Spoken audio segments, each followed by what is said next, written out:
Hello Tobalites! Welcome sa ating May Pag-asa sa Pagbasa or Project 3Ps. Ako ang inyong gurong tagapagkwento, Ginoong Kevin Buno.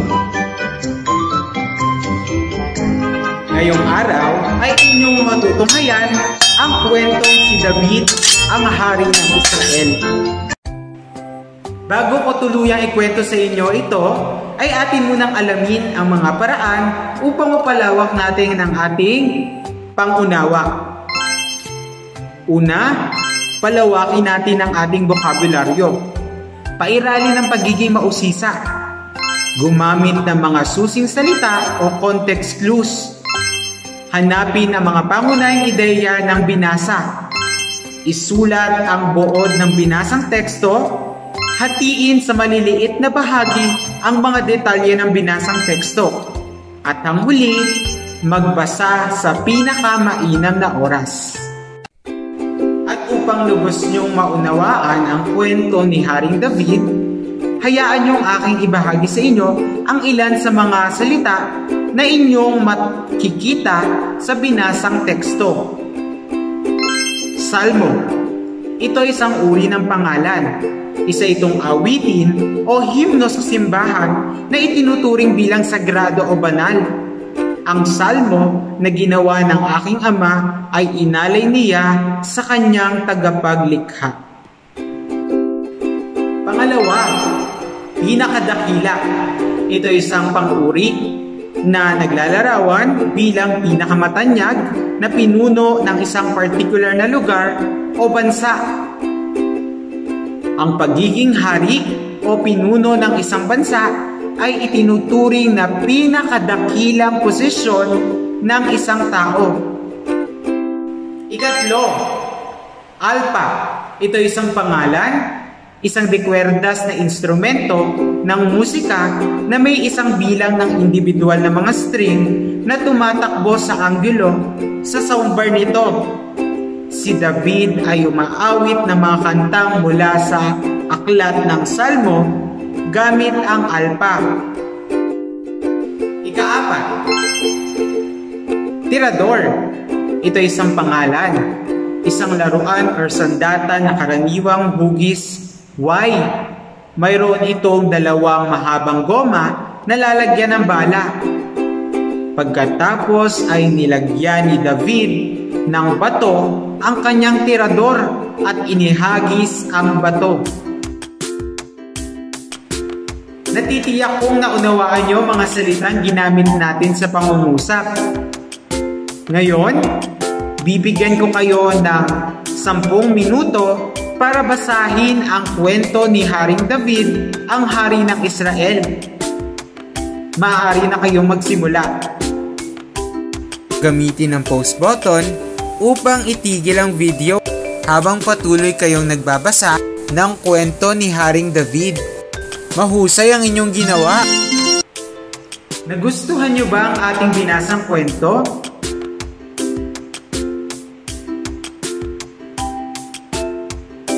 Ngayon, ay ipapakilala ko sa inyo kung ano ang pangalan.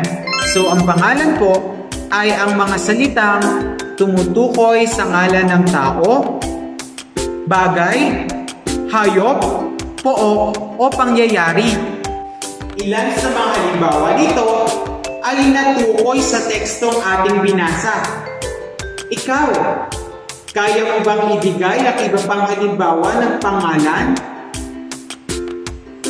Magaling! Ilan sa mga halimbawa ng pangalan ay ang mga sumusunod. Para sa ngalan ng tao, Saul, David, Goliath, at marami pang iba. Sa ngalan ng lugar, Jerusalem at Israel. Ngayon, subukin natin ang inyong galing sa pag-unawa sa inyong binasa. Ating sagutan ang mga sumusunod na katanungan. Handa na ba kayo? Unang tanong, ito ang bagay na ginamit ni David upang mapabagsak niya ang higanteng si Goliath. A. Salmo, B. Bato, C. Tirador, D. wala sa nabanggit. Pangalawa, sino ang haring lubos na pinasaya ni David?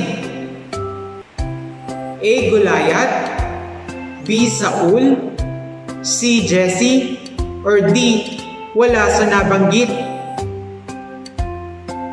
Ikatlong tanong, sino ang kinilalang pinakadakilang hari ng Israel? A. David, B. Saul, C. Samuel, D. wala sa nabanggit. Halina't magpatuloy tayo sa mga tanong. Ika-4 na tanong. Ito ang lugar na ginawang sentro ng kaharian ni David. Ito ba ay A. Jerusalem, B. Israel, C. Pilisteo, or D. wala sa nabanggit? Ika-5 tanong.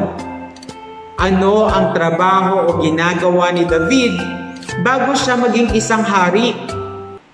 Siya ba ay isang A. mensahero, B. pastol, C. mga awit, or D. wala sa nabanggit? Ika-6 na tanong. Kung si David ay naglalarawan sa mga taong may pananampalataya sa Diyos, si Goliath naman ay naglalarawan sa ano? A. gawain ng tao, B. kasalanan, C. kabutihan, D. wala sa nabanggit. Nagpapatuloy pa rin tayo sa mga tanong. Ika-7 tanong. Ano ang katangian ni David na naging dahilan kung bakit siya ang naging hari ng Israel? Siya ba ay may katapangan, B. katapatan, C. pananampalataya, or D. wala sa nabanggit?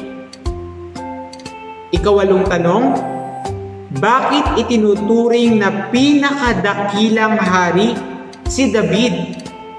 Ano sa tingin mo ang dahilan? Ika-9. Ano ang naging dahilan ni David kung bakit hindi malilimutan ang pangalan ni David sa bayan ng Diyos? Para sa ating huling tanong, paano ipinakita ni David ang kanyang pananampalataya sa Diyos? Ikaw, paano mo maipapakita ang iyong pananampalataya sa Diyos? Binabati kita at nasagutan mo lahat ang mga tanong sa ating pagsusunod. Muli, ako si Sir Kevin at nagsasabi, sa pagbasa, may pag-asa. Maraming salamat sa pakikinig. Hanggang sa muli, paalam!